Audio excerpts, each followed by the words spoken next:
Hello, welcome to Fix This PowerPoint number 2. First thing I need you to do after you've opened this file is go ahead and put your name and your class period on this first slide. So I'm going to put mine in, and I'm going to put period 8 because none of you are in period 8. So make sure you put the correct information, and we're going to go on to slide 2. What we're going to do in this lesson is learn how you can change and adjust pictures, sometimes to suit your presentation a little bit better, or just simply suit your design. Now, when we were working on the previous Fix This PowerPoint number 1, we were learning how to adjust background colors as well as text boxes, and we went through drawing tools and format. When you're on an image or a shape, you will get picture tools format. So if we click on that, in order to get rid of this white background on this image I found online, which by the way, clip art now is not provided through Microsoft. If you are in Insert and Clip Art, you're actually looking through Bing search results. So some of the things you're going to learn a little later in this lesson about providing image sources. Make sure that you pay close attention to that because that's something you must do for your presentations. Alright, so once I've clicked on the image that I've included from the internet, I go to Picture Tool and Format, and I'm going to go to Color. Now, of course, you can see here there's options for changing the color, and as I kind of scroll over them, I can see them on my screen, but that is not what we're asked to do. What I want you to do instead is go down to the bottom here, go to Set Transparent Color. You see my mouse changed into a slightly different icon. That little kind of black arrow on there, I'm going to line that up with the white. Click, and most of that white is now gone. So that was pretty easy. Then we're going to go to this next slide and find out what the next challenge is going to be. This one asks that you change the coloring of the image and take out this white background. Well, we already know how to take out the background. Let me do that first. So color, set transparent. Do you notice that it took a little of his back out? So what this is showing us is that color and set transparent color is not always going to be the correct and accurate way to get rid of background. So I'm going to do Control Z and undo. There is another way. You may have noticed this button up here, Remove Background. Once I click on that, of course I do need to be selected on my image and in Picture Tool format to get there, you'll see that some of it's kind of purple. Whatever's purple is going to disappear. If I hit Keep Changes right now, it kind of cuts his head and tail off. So I'm going to undo. I don't want that to happen. I'm going to go and Remove Background. First thing I'm going to do is expand these handles to stretch across the entire image, and you'll notice that because he or she already had a white background originally, that's the only part that's purple now. There's no purple on the sloth, which means when I hit Keep Changes, it's just a sloth.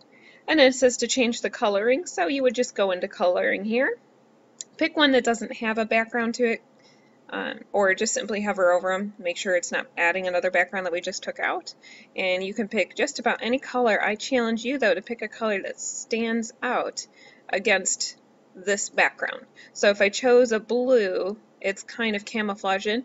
Might be something I want to do on purpose sometime, but for this I would like you to choose something that stands out a little bit better. So I'm going to choose this kind of red color. Alright. Now this one's a little more challenging. I found this great picture of a lemur, and what you're going to do is flip the image to face the other way. Like maybe I don't want his hands facing this way, I actually want his hands facing the other way. You can do that, but what I would suggest that you do is you turn on your rulers. Okay, and if you don't see your rulers, you go to View at the top and just check mark this little box. You'll see when I uncheck, they go away, and when I check it, here they are again. When I click on this image and I hold my mouse over to the edge of the picture, I see a little bar here. See it moving around on the ruler? I'm going to see where it's at. So this is about 4.5 inches, and this one is lined up with 0. So that means when I flip it, I want it to stay at 4.5. So when I flip, it's going to go over here. I want it to line up with this little dash here so that it's 4.5. So I'm going to actually click. This is where you would use the handles on the middles of the sides or the top or bottom. Top or bottom would flip it upside down. I just want to flip it vertically. So I'm going to click this and drag it, and you can see that little handle moving around on the ruler. Line it up right there, 4.5 on the opposite, and then I'll move this back into place. Make sure it doesn't get too close to your text here. Sometimes that will make your text a little harder to read. And there we go, I flipped them. Now, the challenge is, can you get rid of this background? The reason it's a challenge is Well, we know it's not a solid white background. That was pretty easy in the other two images. Color and set transparent colors, not really going to work, as you can see. So we do need to go into remove background. Now I'm going to go ahead and do the first step as I showed you that worked perfectly for the sloth, and I'm going to expand these handles to fit the whole picture. But you'll notice that only some of the background's really gone. A lot of this background is remaining.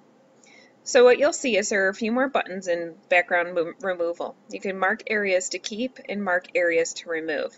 So I'm going to go to mark areas to remove, and I'm going to keep clicking in the background that I don't want until it's disappeared. And you can see that worked out pretty well. Let's say I accidentally clicked on my lemur. You can see I'm doing this on accident a lot, but it's on purpose. There we go. So you can see part of his chest is now disappeared. You can delete some of those marks and get rid of them until it comes back. I'm going to get rid of these just to be safe. But if it's taking too much, what you may want to do is click on mark areas to keep and click on the part you want to keep. So if I want to keep his ear, or I want to keep this part of his hand, and that should reappear. Remember, everything that's purple is going to go away.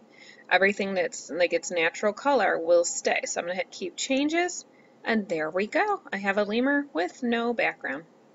The last step is citing your sources. Very important, especially when you get to higher levels of education. So using the URLs, which I provided for you here to the left, you're going to hyperlink these to the image source. And then you can always rewind this video if you need to see how to do it again. When you guys are all finished, this is the last step. There's no real reflection to write with this. You'll turn it into the folder called Fix PPT 2, Fix PowerPoint 2. Alright, so let me show you how to do monkey, and then you can do all three of these yourself. So you just simply click, hold, and drag to select this. Hold Control and type the letter C for copy. So Control C for copy. I'm going to go, this is for the monkey, so I need to scroll up here and go to the monkey slide. Now what I'm going to do is select the words image source in this text box. I'm going to right click, and then I'm going to left click on hyperlink. Okay, on this little window, what you'll see is existing file or web page, and that's what we want. You click into this address bar, hold Control, and type the letter V as in violet, or very easy, because that's all you need to do is Control V, paste it into this address bar right here, and then click OK. You'll see the color of my image source has changed. I'm going to change the color of that box so that people can see it there. And then I'm going to do that for these other slides. And make sure you use the correct URL. So the sloth is linked to the sloths page and lemur to the lemur. What this does, if I'm in full presentation, I can click directly on it. And here I can right click and hit Open Hyperlink. It will bring me to the original source of the picture that I used for my presentation. And that is one way that you can credit your images and avoid plagiarism. Okay, best of luck everybody. Don't forget to turn this in to the Dropbox when you're done.